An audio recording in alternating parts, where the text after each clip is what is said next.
আসসালামু আলাইকুম প্রিয় দেশবাসী, সবাই কেমন আছেন? আশা করি আলহামদুলিল্লাহ সবাই ভালো আছেন। আমিও ভালো আছি আলহামদুলিল্লাহ। আজকে একটা ব্যতিক্রমী ধর্মের সবজি দেখানোর চেষ্টা করব আপনাদেরকে। আপনারা কে কে চিনেন আমাদের কমেন্ট বক্সে জানাবেন, আর যারা চিনেন না তারাও কমেন্ট বক্সে কমেন্ট করবেন, আমি ইনশাল্লাহ আপনাদেরকে জানাই দেব। দেখেন, আমি আপনাদেরকে দেখানোর চেষ্টা করছি, আপনারা সবাই দেখেন একটু ভালো করে, আমার কমেন্ট বক্সে জানাবেন। দেখেন, এই যে দেখতেছেন, এগুলা কি কমেন্ট বক্সে আমার জানেন। দেখেন, এখানে অনেকগুলোই করা হয়েছে এগুলো, তবে যারা প্রবাসে থাকে তারা আশা করি জানে, আর আমার পেজে যারা পুরান ফলোয়ার আছেন তারাও চিনে এই জিনিসটা কি।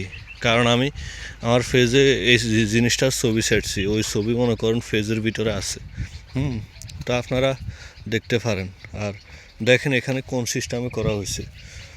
দেখেন, এখানে পাইপ লাগানো হয়েছে, প্রতি 10 ইঞ্চি পর পাইপ লাগানো আছে, যার কারণে পর্যাপ্ত পরিমাণে পানি পায়, ফসলগুলো সুন্দর হয়।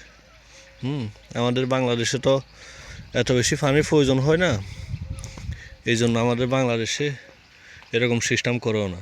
দেখেন কত সুন্দর, মাশাআল্লাহ। তো কে কোথা থেকে ভিডিওটা দেখতেছেন কমেন্ট বক্সে জানাবেন, এবং ভিডিওতে নতুন হয়ে থাকলে পেজটাকে ফলো করে দিবেন। ইউটিউব থেকে দেখে থাকলে ইউটিউব চ্যানেলটাকে সাবস্ক্রাইব করে দেবেন।